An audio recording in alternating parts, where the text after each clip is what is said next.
So guys आज हामी चिया मिलन गएको थियौँ। खुलेको त कति 3-4 महिना भइसक्यो, सुनेको मात्रै थिएँ। आज पुगेर पनि आएँ होइन।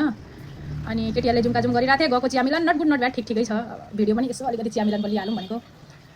हाइजेनिक त त्यस्तो थिएन, सफा चाहिँ त्यस्तो थिएन, बट चिया इज ओके ओके, चटपटे पनि ओके ओके थियो। गफ चाहिँ हाम्रो झन् ओके ओके थियो। गफ मात्रै गर्न भए पनि हामी आएको थियौँ। त्योभन्दा पनि अर्को कुरा, प्रीतिले कुनाफा ल्याएकी थिए हामीलाई खुवाउन। तर यो कुनाफा नेपालमा किनेको कुनाफा भन्दा यो कुनाफा लास्टै राम्रो, एकदम धेरै मिठो।